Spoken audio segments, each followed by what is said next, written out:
بسم اللہ الرحمن الرحیم۔ السلام علیکم ورحمۃ اللہ وبرکاتہ۔ پیارے دوستو،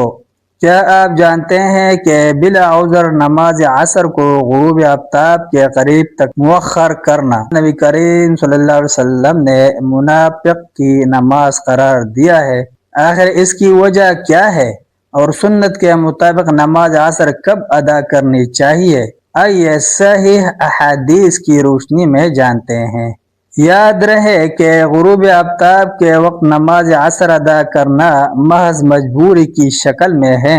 ورنہ امام نووی رحمہ اللہ نے اس بات پر اجماع نقل کیا ہے کہ جان بوجھ کر اس وقت نماز مؤخر کرنا جائز نہیں ہے، بلکہ بلا عذر و مجبوری نماز عصر کو غروب آفتاب کے قریب تک مؤخر کرنا منافق کی نماز شمار کیا گیا ہے، جیسا کہ صحیح مسلم، سنن ابو داؤد، ترمذی، نسائی، موطا امام مالک اور مسند احمد میں حضرت انس رضی اللہ عنہ فرماتے ہیں کہ میں نے نبی اکرم صلی اللہ علیہ وسلم کو یہ فرماتے ہوئے سنا ہے، یہ منافق کی نماز ہے کہ بیٹھا رہے اور سورج کا انتظار کرتا رہے، یہاں تک کہ جب سورج شیطان کے دو سینگوں کے مابین ڈوبنے کے قریب ہوتا ہے تو وہ اٹھتا ہے اور چار ٹھونگے مار لیتا ہے اور کم ہی اللہ کا ذکر کرتا ہے۔ اس حدیث سے معلوم ہوا کہ بلا عذر غروب آفتاب کے قریب تک نماز کو مؤخر کرنا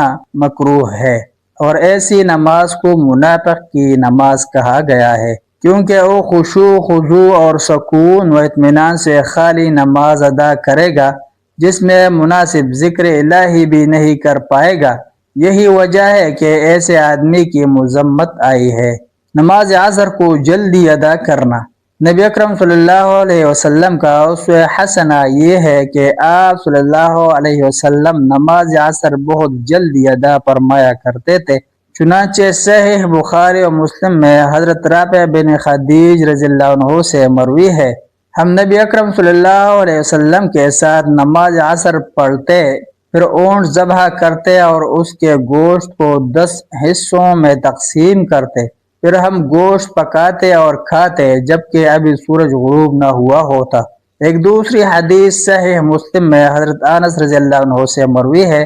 جس میں وہ بیان فرماتے ہیں کہ ہمیں نبی اکرم صلی اللہ علیہ وسلم نے نماز عصر پڑھائی، تب آپ صلی اللہ علیہ وسلم کے پاس بنی سلمہ کا کوئی آدمی آیا اور کہنے لگا، اے اللہ کے رسول صلی اللہ علیہ وسلم، ہم اونٹ ذبح کرنا چاہتے ہیں اور ہماری خواہش ہے کہ آپ صلی اللہ علیہ وسلم تشریف لائیں۔ آپ صلی اللہ علیہ وسلم نے فرمایا، ٹھیک ہے، چل دیے۔ ہم بھی آپ صلی اللہ علیہ وسلم کے ساتھ تھے، ہم نے دیکھا کہ ابھی اونٹ ذبح کیے گئے اور پھر ہمارے پہنچنے پر انہیں ذبح کیا گیا، انہیں کاٹا گیا، یعنی گوشت بنایا گیا، پھر ان کا گوشت پکایا گیا، پھر ہم نے وہ کھایا جبکہ ابھی سورج غروب نہیں ہوا تھا۔ ان دونوں حدیثوں میں مذکور ہے کہ عصر کے بعد اونٹ ذبح کیے، گوشت کو بنایا، پکایا اور کھایا جبکہ سورج ابھی غروب نہیں ہوا تھا۔ اس سے اندازہ ہو سکتا ہے کہ آپ صلی اللہ علیہ وسلم کتنی جلدی اول ہی وقت میں عصر ادا فرمایا کرتے تھے۔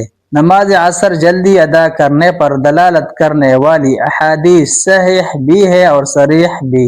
مثلا صحیحین میں اور سنن ترمذی کے علاوہ سنن اربعہ میں بھی حضرت انس رضی اللہ عنہ سے مروی ہے، نبی اکرم صلی اللہ علیہ وسلم نماز عصر اس وقت ادا فرماتے جبکہ سورج ابھی بلند خوب روشن ہوتا تھا، اور جانے والا عصر پڑھ کر حوالی مدینہ کی طرف جاتا اور ان کے پاس پہنچ جاتا جبکہ سورج ابھی بلند ہوتا تھا۔ بخاری شریف میں یہ الفاظ بھی ہے، بعض حوالی مدینہ طیبہ سے 4 میل یا اس سے کم و بیش کے فاصلے پر تھی۔ یاد رہے کہ حوالی مدینہ سے مراد وہ دیہات یا بستیاں ہے جو مدینہ کے مضافات میں نجد کی جانب واقع تھی، جن میں سے بعض سنن دارقطنی کی حدیث کے مطابق 6 میل پر اور مصنف عبدالرزاق کی ایک روایت کی روح سے 2 میل پر تھی، جبکہ قاضی ایاز، علامہ ابن عبد البر